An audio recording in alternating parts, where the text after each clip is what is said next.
Des citoyens sont assassinés dans le nord-ouest, le sud-ouest, l'extrême nord.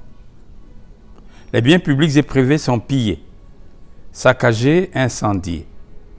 Le patrimoine commun, c'est-à-dire les biens de tous dont la gestion est confiée au gouvernement, sont détournés par des réseaux de prédateurs qui ont investi la fonction publique et noué des rapports avec des gangsters.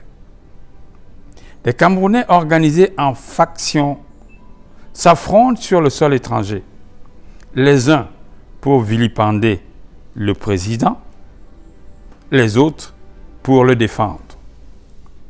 Les hommes, les biens, l'ordre civil et démocratique, l'état de droit subissent impuissants des assauts violents des délinquants et des criminels, parmi lesquels on retrouve ceux-là même représentants de l'État qui doivent nous protéger.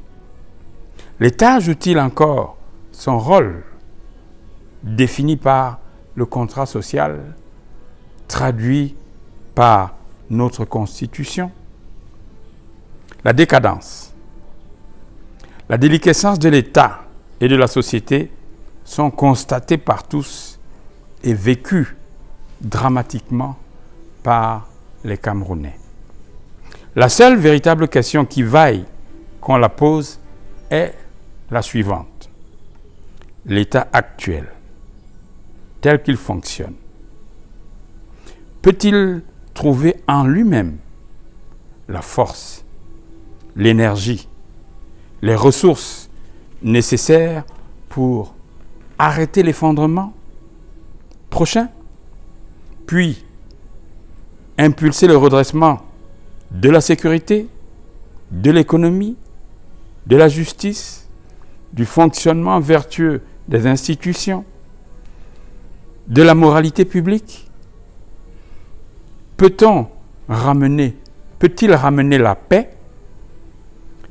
Beaucoup de dérèglements et de crises sont consubstantiels au régime politique actuel.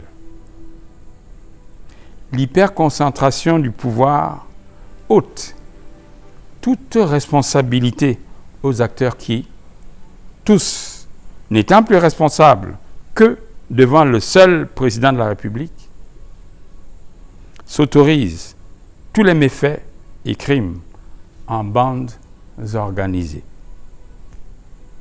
Ils ne seront inquiétés, arrêtés ou jugés que si le président de la République en donne l'ordre.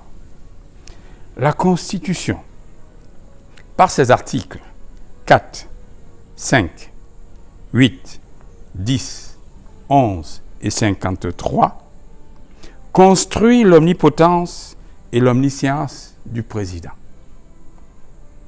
Il nomme le Premier ministre, il nomme le gouvernement, il nomme les magistrats, il nomme aux emplois civils et militaires, il bénéficie de l'immunité, il dissout l'Assemblée nationale, il est irresponsable de ses actes. L'ordre civil et démocratique est remplacé par le diktat du prince.